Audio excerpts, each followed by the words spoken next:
بسم الله الرحمن الرحيم. اسمحوا لي أن أرحب بصديق للأردن وصديق شخصي معالي السيد جون كيري وزير خارجية الولايات المتحدة الأمريكية في هذه الزيارة الهامة التي يبدأ من خلالها جولته في منطقة الشرق الأوسط، وهي ليست الجولة الأولى لا بل الجولة الثالثة أو الرابعة، ويتزامن ذلك أيضا مع عقد الاجتماع الوزاري في عمان مساء اليوم للبحث في الشأن السوري. العلاقات بين المملكة الأردنية الهاشمية والولايات المتحدة الأمريكية علاقات تاريخية ومميزة وصداقة قديمة تتوجت مؤخرا بزيارة لجلالة الملك المعظم إلى واشنطن، سبقها زيارة للرئيس أوباما إلى المملكة الأردنية الهاشمية. كان لقاء بين الزعيمين في فترة لا تتجاوز 5 أسابيع، وهذا يدل على عمق العلاقة الاستراتيجية بين بلدينا. فنرحب بوزير الخارجية الأمريكي ونثمن عاليا الجهود التي يبذلها وتبذلها الإدارة الأمريكية في مختلف المجالات، ولا سيما في ما نصفه دائما يصفه جلالة الملك المعظم بأنه الملف المحوري المركزي، القضية المركزية، وهي الصراع الفلسطيني الإسرائيلي، وجهدنا المشترك للوصول إلى مرحلة تطلق فيها مفاوضات جادة بإطار زمني تعالج كافة قضايا الحل النهائي، وتقوم نتيجتها دولة فلسطينية مستقلة ذات السيادة الكاملة على أراضيها، وتعيش بأمن وسلام في منطقة تنعم بالأمن والسلام. ولقد انخرط وزير الخارجية بهذا الملف ويعطيه الجهد والوقت الذي نأمل أنه سيفضي إلى إطلاق هذه المفاوضات. ونقول دائما، قالها جلالة الملك في لقائه مع الرئيس الأمريكي هنا وفي لقائه مع الرئيس الأمريكي في واشنطن، بأننا نؤيد قيام الولايات المتحدة الأمريكية بهذا الدور القيادي المطلوب في إحياء مفاوضات السلام، ولكن نحن في الأردن أصحاب مصلحة، فقيام الدولة الفلسطينية المستقلة والسلام في منطقة الشرق الأوسط مصلحة أردنية عليا، فذلك كل الدعم. وهذا ما نقول بأنه دائما التشاور السياسي المستمر بيننا مطلوب لهذه العملية. تشرفنا قبل قليل بلقاء جلالة الملك المعظم، قبل أيام كان لقاء مطول مع وزير الخارجية الأمريكي في روما، وكان الحديث ينصب على موضوع إحياء مفاوضات السلام في المنطقة منذ أسابيع، ووزير الخارجية يلتقي باستمرار ويجري اتصالاته مع كل اللاعبين الرئيسيين في المنطقة، مع الرئيس الفلسطيني والقيادة الفلسطينية، مع القيادة في إسرائيل، مع الأردن، مع دول عربية ومعنية بالشأن أيضا. فلذلك نقول دائما بأنه الدعم المطلق لهذه الجهود، وإن شاء الله أنها تثمر في بلورة بيئة محفزة لإطلاق هذه المفاوضات. اليوم لا شك بأنه جزء كبير من حديثنا تطرق إلى الموضوع السوري والأزمة المستمرة هناك، وأيضا في إطار الاجتماع الوزاري الذي سيعقد مساء اليوم في عمان لمجموعة ال11، ما نسميه مجموعة ال11 التي اجتمعت في اسطنبول في 20 من نيسان، وقبل ذلك في روما في 28 من شباط.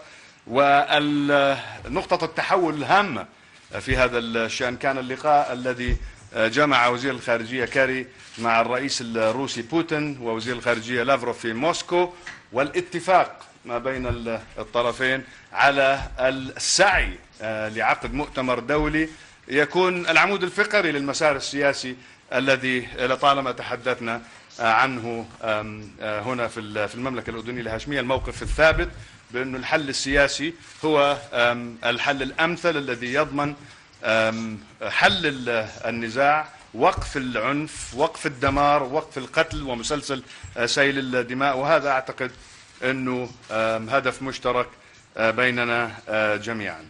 فأعدنا التأكيد في حديثنا على أهمية الإسراع في التوصل إلى حل يضمن أمن وأمان سوريا ووحدتها الترابية وبمشاركة كافة مكونات الشعب السوري. تباحثنا أيضا في الجانب المهم الذي نذكر فيه دائما، وهو التداعيات الإنسانية للأزمة في سوريا. والأردن يستضيف بحدود 540 ألف لاجئ سوري، والعبء الذي يتحمل الأردن اقتصاديا واجتماعيا وفي مجالات مختلفة جراء هذا. ونشكر الولايات المتحدة الأمريكية على دعمها المتواصل للأردن. الرئيس أوباما أثناء زيارته للمملكة الأردنية الهاشمية أعلن عن حزمة لدعم الأردن مقدارها 200 مليون دولار. أثناء زيارتي لروما ولقائي مع الوزير كاري أعلن عن 43 مليون دولار مساعدة إضافية للأردن ضمن إطار 100 مليون أخرى تقدمها الولايات المتحدة لدول التي تستضيف اللاجئين السوريين. فلذلك نكرر الشكر معالي الوزير على هذه المساعدات وعلى هذا الدعم من قبل الولايات المتحدة الأمريكية. نرحب بك مرة أخرى. And in English I would say it is a real pleasure to welcome you here as a dear friend and a friend of Jordan, sir. And we've known each other for many years. You are always welcome in Jordan. We've just met with His Majesty the King, had an excellent discussion. Secretary Kerry is no stranger to the region. This is the fourth or fifth time we are disagreeing on the numbers or the frequency of the visit that he has been here in the last couple of months, which shows and reflects his commitment and his enthusiasm to resolve the lingering and central core issue of the Palestinian-Israeli conflict, and also to talk to like-minded countries about this ongoing conflict in Syria, this ongoing crisis, and our collective efforts to bring about a political solution. And of course, we discussed a range of issues which I alluded to in Arabic. Your wisdom and experience and wise counsel are always welcome and much appreciated. Mr. Secretary, welcome to Jordan. Well, excuse me. Mr. Foreign Minister, thank you very, very much. My friend Nasser, we have indeed gotten to know each other well. We've spent a lot of time together over the years, and that helps in this business, as you know, and we've been able to have very frank discussions and be able to work together cooperatively in a very significant way. And I want you to know how much President Obama and the American people appreciate your personal friendship, but of course the friendship of His Majesty, King Abdullah, and the friendship of the people of Jordan, for which we are very grateful. And we admire the efforts that you are making here, that His Majesty has been making to institute reforms and strengthen Jordan and to struggle with the economy, all of which make our being here and these meetings even more important. Our countries are working together on a number of critical issues, not just the question of Syria, but on other issues with respect to the region, and of course particularly questions of the relationship between Palestine, Palestinians, and Israel. So we appreciate your leadership. We also particularly appreciate Jordan's incredible hospitality to the point of strain and difficulty in trying to deal with the humanitarian crisis that is the overflow of what is happening in Syria. So I'd like to say a few words to all of you about why we're here and what we expect from this meeting. But I assure you, we come here with a full measure of humility, understanding the complications, the complexity of this challenge, and understanding the many different interests that need to try to be brought together and to be balanced in the process of trying to find peace in a place of great violence, and in a place where that violence is spilling over into other countries and affecting the region and potentially threatening even sectarian violence on a wider scale. So these are big stakes, and I don't have any illusions about how difficult it is to find that path forward. But I also have no illusions at all, nor does President Obama, or I think anyone in America, about the need, the compelling, urgent need, to try to explore every possibility to end the killing. And that's what brings us here. All the partners come here to meet this evening with the goal of putting an end to the bloodshed that has cost tens of thousands of lives. And we would call on President Assad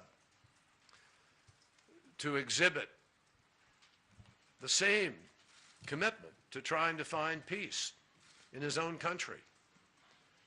That is critical. Every single day, the image of more carnage, or the report of a massacre, or the report of women and children being killed, the report of more people being driven out of their homes and across a border, is really challenging the conscience of the world. And that violence has to end. That's what brings us here. So we are committed to try to work in the course of this evening to find the unity of purpose and the unity of specific approaches that will help us to try to implement Geneva I, to implement a transitional government that will allow the people of Syria to choose the future of Syria.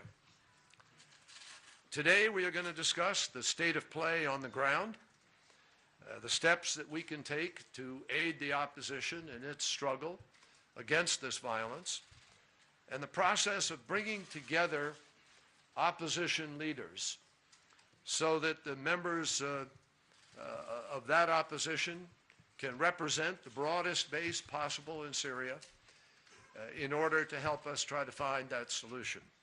We're not here to dictate to them or to anybody an outcome. We're not here to dictate to the opposition particularly, but to any group. We're here to suggest. We're here to work with people, to work through different ideas, and to try to find the best way forward. So we will discuss the framework, the structure of what we think Geneva ought to be, and obviously that will have to be discussed with the Russians, with the United Nations, and with others in order to find the formula that moves us forward most effectively. We will listen to all voices with respect to the format, to the timing, to the agenda, and to the outcomes that should be discussed. And we will also discuss support for the people of Syria with respect to the humanitarian crisis that is currently being faced. The size of the camps that are being managed by Jordan, the numbers of refugees in Lebanon, the numbers of refugees in Turkey, all of these are growing into one of the largest humanitarian crises of recent memory. Let me also make clear, in the event that we can't find that way forward, in the event that the Assad regime is unwilling to negotiate Geneva I in good faith, we will also talk about our continued support and growing support for the opposition in order to permit them to continue to be able to fight for the freedom of their country. So, one final comment. Let's assume there is no Geneva II. Let's assume that we don't come together as a community of nations to try to find a peaceful process to move forward. What will happen? What will happen is an absolute guarantee that the violence will continue and the world will be standing on the sidelines doing nothing constructive to try to find a way to end that violence. That's unacceptable. President Obama is committed to try to find a peaceful way forward. And he has asked me to join with my friends and colleagues, the foreign ministers of the core group that will meet tonight, to push forward in Geneva. I want to thank President Putin and Foreign Minister Lavrov for their willingness to say that they will work in good faith, in good conscience, to try to find a way to implement Geneva I. And I will simply remind everybody, Geneva I is clear. It says there must be a transition government with full executive authority with mutual consent. And it is very, very clear as a starting point that mutual consent will never be given by any member of the broad opposition of Syria for Assad to continue to run that government. So that's what has to be negotiated in Geneva, is how does this transition take place? How do you end the violence? How do you, in good faith, implement what has already been agreed to?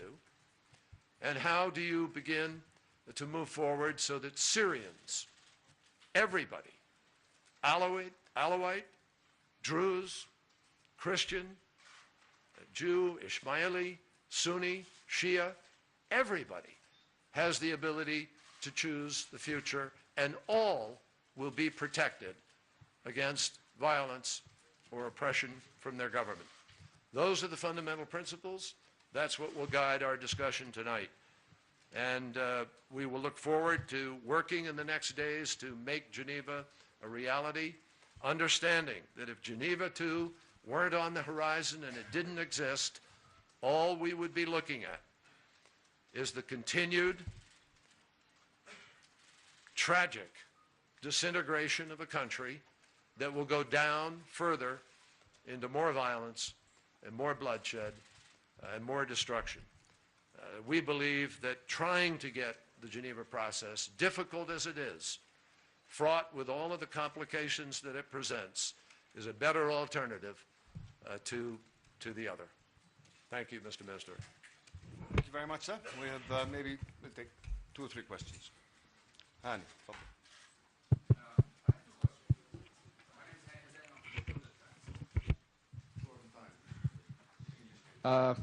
As the preparations and efforts are taking place in terms of holding the conference, the Syrian ambassador, who's representing his government in Jordan, just issued a statement today criticizing the conference and criticizing Jordan for even hosting the conference, and called it the fake Friends of Syria conference.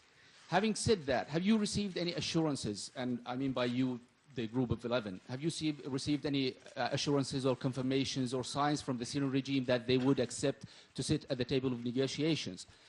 My second question to Mr. Kerry, it looks like the Syrian forces on the ground are making some progress and making gains with the support of Hezbollah forces, who have become publicly and announced recently that they are taking part in the military activities in Syria. Do you see that further complicates the situation in terms of the efforts to hold a conference in Syria? And do you see a place for Assad in the future of Syria? I hope the Syrian ambassador has enough diplomatic savoir-faire not to criticize Jordan while accredited to Jordan. And secondly, I hope, you said he represents his government. I really hope that he is representing his government, because the initial signs that we received from the Syrian government is that it welcomed this initiative. And in fact, I've heard that they presented names of the delegation that might engage in this. And thirdly, on this point, I would say this whole effort tonight, and as a continuation of what took place in Istanbul on the 20th of April, and in Rome on the 28th of February, and the effort that the Secretary led in Moscow with the meetings with the Russian leadership there, is all about ending the conflict and reaching a political solution. So I find it very, very hard to believe that anybody is against that. And what we do in Jordan here is definitely a reflection of our concern for what's happening in Syria and our belief and commitment to the political solution that will end the bloodshed and guarantee the territorial integrity and the security of Syria. Mr. Secretary. The United States, I think, joins with the other core nations who are supporting the opposition in condemning Hezbollah's destructive role of all of the foreign fighters who are in the region, particularly in Syria. And active military support to the Assad regime simply exacerbates the sectarian tensions, and it perpetuates the regime's campaign of terror against its own people.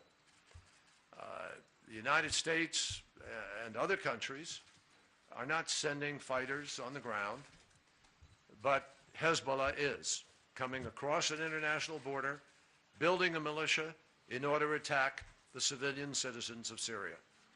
In addition to that, Iranians are on the ground, and Iran is actively helping to support Hezbollah, which, as we all know, is a surrogate working with Iran, and they are contributing significantly to this violence. And just last week, obviously, Hezbollah intervened very, very significantly. There are several thousands of Hezbollah militia forces on the ground in Syria who are contributing to this violence, and we condemn that and suggest that those who are encouraging it and support it should retreat from that position and obviously become part of the constructive solution rather than part of the problem. With respect to Assad making some gains in the last days, the answer is yeah. He's made a few gains in the last days. But this has gone up and down in a seesaw, as we all know. And it will. And that's part of the problem. That's exactly what we're trying to say calls for a political solution, because it will continue to go up and down. And the only loser in that are the people of Syria and the country of Syria itself. So that's why we are trying to pursue this alternative route, complicated and difficult, as I said, as it is. And finally, with respect to Assad and the future of Syria, just as a matter of practical negotiation, I'd ask anybody of common sense, can a person who has allegedly used gas against his own people, can a person who has killed more than 70,000, upwards of 100,000 people, can a person who has used artillery shells and missiles and Scuds and tanks against women and children and university students, can that person possibly be judged by any reasonable person to have the credibility and legitimacy to lead that country in the future? I think the answer to that is obvious. Now, needless to say, that's at the center of this struggle. And that's why this negotiation is not easy. But already the Russians signed, as did other nations, an agreement in Geneva to have a transitional government by mutual consent with full executive authority. So that's the first step, folks. If we can get to that, then we begin to get to the resolution of the other issues of the future of Syria. In the end, the people of Syria must decide whether Assad has that future or doesn't, and what's going to happen. Take the US side.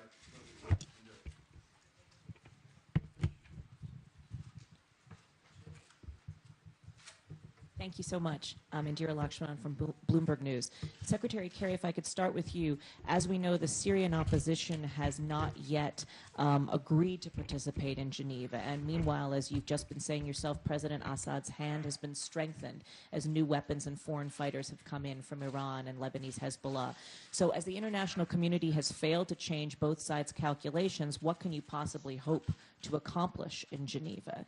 And secondary to that, you also brought up how President Obama spoke to the Lebanese president yesterday. So what is the U.S. doing, and what messages is it sending to the Lebanese and the Syrian opposition to prevent the Syrian conflict from spilling over to Lebanon?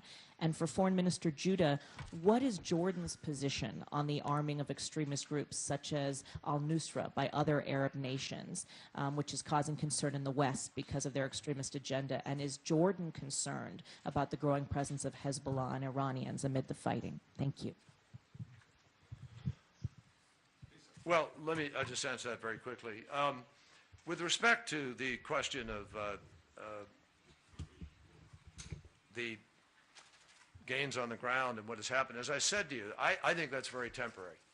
If Bashar Assad thinks that the gains that he's made in the last few days are going to be determinative of this, then he is miscalculating, just as he did when he engaged in this struggle against his own people. And the fact is that support for the opposition is growing. The United States is providing additional support, more support. Other countries are providing more support. And I am convinced that support will only grow. So there is no, in the end, I don't believe there's a military victory for Assad that is going to somehow justify the gains he's made in the last days. What I do think is that he will ultimately realize, as will those supporting him, that this situation is going to get more dangerous, more destructive, and much more damaging to the prospects of the region if it continues in its course, and hopefully they will come to the realization that it needs a political settlement. That's why people last year went to Geneva and suggested that it had to have a political settlement, and that's why President Putin has joined with President Obama and Foreign Minister Lavrov and with myself and others in helping to try to find a way to move forward to have a peaceful resolution. Nobody benefits from that. There will be more foreign fighters. There will be more extremists. There will be more danger to the volatility of the region. There may be more ethnic cleansing, more massacres. Syria may break up into different parts. Nobody will benefit from that continued struggle. And that's the virtue, I think. That's why Geneva is important. It may be that Geneva, Geneva is not going to be easy. I've said that. I have no illusions. It's not going to happen overnight. It's not going to be a 2-day, 3-day event. It's going to take some time. People are going to have to work at it. But ultimately, responsible nations need to come to understand that the benefit of a political settlement is in everybody's interest. And I think that's true for Lebanon, and that's true for Iran. And hopefully Iranians could find themselves even finding a way to be contributing somehow to a solution rather than making the problem worse. So that's what we hope to achieve. And I think that, with respect to the Lebanon issue, of course we're deeply concerned about this spilling over into Lebanon. Lebanon is volatile enough without Hezbollah overtly engaging in this activity across the border. And what that does is openly put Lebanon at risk. So you have this major force in Lebanon, Hezbollah, which is a part of the governing, which has chosen on behalf of all of the Lebanese people to drag them into this. That's exactly the kind of danger that we are trying to avoid, and that's precisely why this kind of meeting and the efforts that come out of it are so important. Well, I certainly agree with the main components of the Secretary's answer. And I want to say that this is a subject that we've been asked about many a time, arming the rebels. I mean, early on, And our position was always arming who? And do we have addresses? And do we have CVs? And it's important for us to look at the future of Syria. We are a country that neighbors Syria. And therefore, while we don't interfere in the internal affairs of Syria, we are certainly affected by the outcome of what's going on in Syria. And we have the same worries and concerns that my good friend, the Secretary of State, alluded to.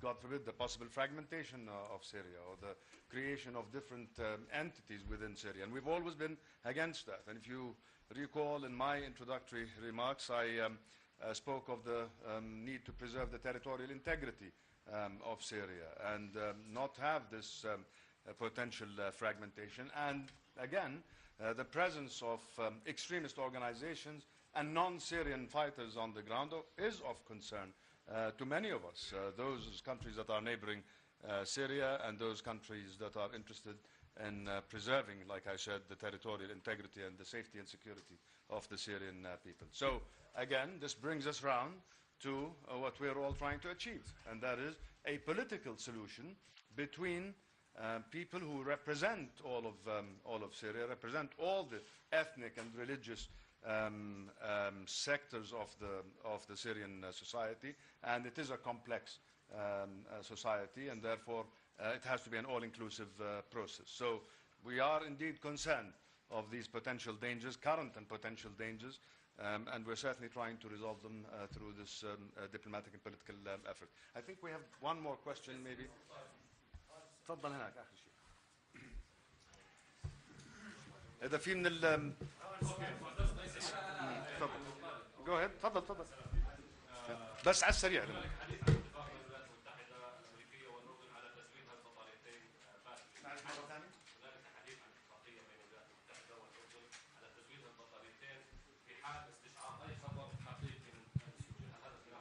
وسؤالي للسيد كيري، الصحافة توصفك بأنك شخص من المتحمسين للتدخل في سوريا على الطريقة اليوغوسلافية من خلال ضربات.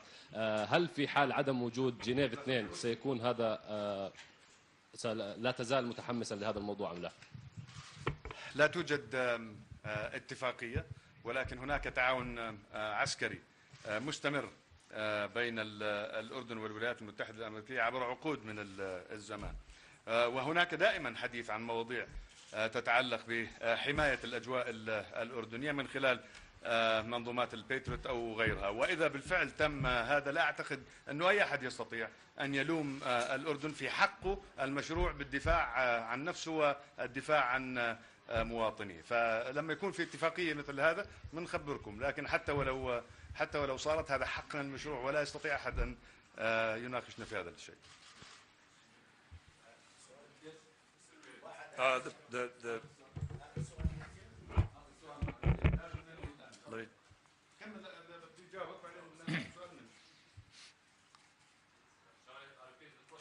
No, I have the question.